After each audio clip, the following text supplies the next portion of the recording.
Hey, Lina here. If we haven't met before, good to meet you. We are in episode 17 in Insta Minutes, and we're talking about God, the Bible, the story of God.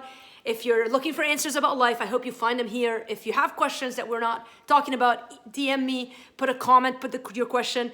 Share these things with your friends, but for today, let's focus on what happens after that 10th plague. Yesterday, we talked about the Passover, and you better believe that Pharaoh and the people of Egypt were like, go now, go, because there was such mourning in the land of Egypt. In fact, the people of Israel plundered, they took all of the riches of the people of Egypt as God had predicted way back in Exodus chapter 2 and 3. And now they set on their way. Imagine 2-3 million people led by Moses, who like freaks out in chapter 3. He can't even speak. He's nervous. He's like, God, you want to use me? I've been 40 years on my own in the wilderness. Imagine spending 40 years on your own, and now you're with 3 million people, and you're the guy who's supposed to lead them. Listen, if you don't think Moses knew that he needed God, I can feel how much he needed God. I can imagine the pressure that he felt under, and yet, by faith, Moses, in Hebrews 11, he's listed as a man who followed God and obeyed God by faith, refusing to enjoy the riches of Egypt, and rather set out on this wilderness journey. In fact, in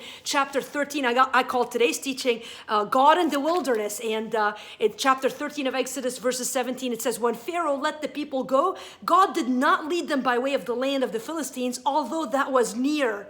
For God said, lest the people change their minds when they see war and return to Egypt. But God led the people around by the way of the wilderness towards the Red Sea. Now, you and I know what happened at the Red Sea. It was massive, and an entire nation had to go across it or stare back at the people of Egypt who had come back after them, because they were like, well, we're not going to let them go. And so who led the people of Israel to the Red Sea?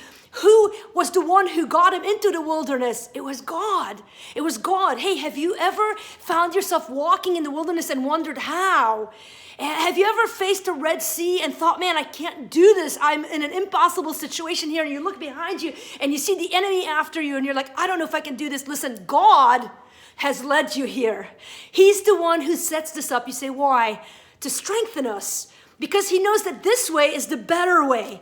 Because he knows that his purposes and his glory is massive when we're walking through the wilderness. And we're going to see in Exodus how God provides for the people of Israel moment after moment, day after day, in a constant reminder that he loves them, that he is in control, that he is a God of hope. So don't give up, my friends. If you're facing the Red Sea, if you're walking in the wilderness, God is for you. Don't you forget it. I'd love to hear from you. If you're enjoying this, just click the like button and have an awesome day.